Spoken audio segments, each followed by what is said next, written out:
You prayed for growth, for change, for something beautiful to finally bloom in your life. You asked for peace, clarity, strength, maybe even joy. And yet, what showed up instead feels nothing like what you imagined. Pressure increased, problems surfaced, old wounds reopened.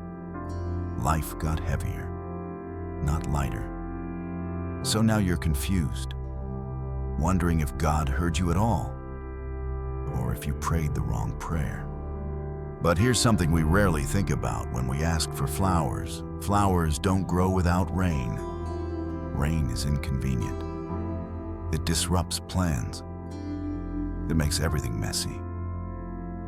It forces you to slow down, to get uncomfortable, to deal with things you'd rather avoid. And when you're standing in the middle of it, soaked and frustrated, it's hard to believe this has anything to do with beauty. Most of us pray with a picture in mind. We imagine growth without pain, healing without process, blessing without disruption. We want the outcome, not the conditions that make the outcome possible. So when rain shows up instead of instant results, we assume something went wrong. But rain is not punishment. Rain is preparation. Think about your own life. Some of the most meaningful growth you've experienced didn't come during easy seasons. It came during moments you didn't choose. Seasons where plans fell apart. Relationships shifted. Comfort was removed. You were forced to face parts of yourself you had been avoiding. At the time, it felt like loss. Looking back, it was formation. In Scripture, this pattern shows up again and again. Before Joseph stepped into leadership, there was betrayal, false accusation, and prison. That wasn't the flower, that was the rain. Before David wore a crown, he hid in caves, running for his life, questioning whether the promise would ever come true. That wasn't the blessing. That was the rain. Even Jesus, before resurrection, walked through suffering that looked nothing like victory. God rarely grows things in perfect weather.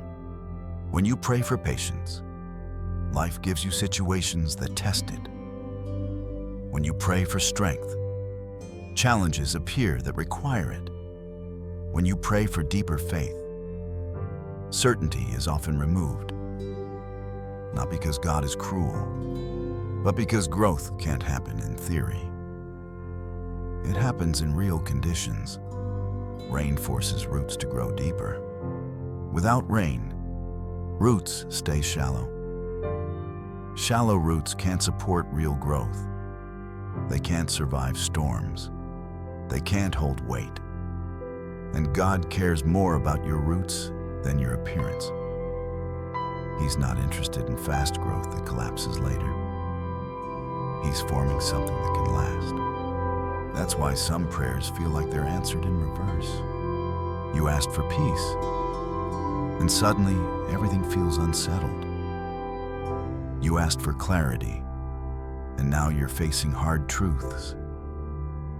You asked for a new season, and the old one seems to be falling apart faster.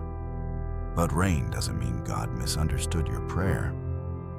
It often means He's taking it seriously.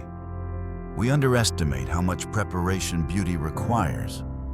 In everyday life, this looks like uncomfortable conversations you didn't want to have. Boundaries you were forced to set, habits you had to break, people you had to let go of. It looks like sitting with emotions you used to distract yourself from. It looks like learning to be alone without numbing the silence. None of that feels like blessing when it's happening. But rain softens the ground. It makes space for seeds to take root. It brings nutrients to places that were dry and hardened. And sometimes, God has to soften you before He can grow anything new in you. There's a reason Jesus used farming imagery so often. Seeds are buried before they bloom. They disappear before they emerge. From the outside, it looks like nothing is happening. From the inside, everything is changing. If you're in a season where it feels like things are being stripped away, questioned, or shaken, it might not be loss. It might be God clearing space, removing what can't grow with you, washing away what was keeping you stuck. Rain also reveals what was already there. Storms show you which foundations are strong and which ones were just convenient. They reveal which relationships were surface level and which ones were rooted in truth. They expose coping mechanisms you relied on instead of healing. And while that exposure is uncomfortable, it's also necessary. God doesn't just want to give you flowers to admire. He wants to give you a garden that lasts. That means some prayers will be answered with process instead of instant change, with tension instead of comfort, with rain instead of sunshine. And yes, it's okay to be tired of it.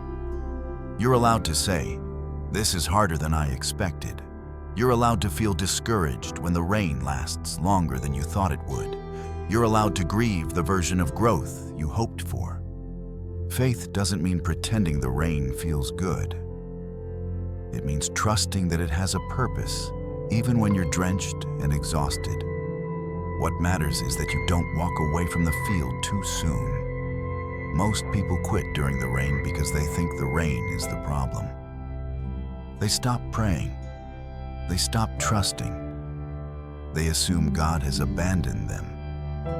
But the truth is, rain is often the sign that growth is actually underway, just not visible yet.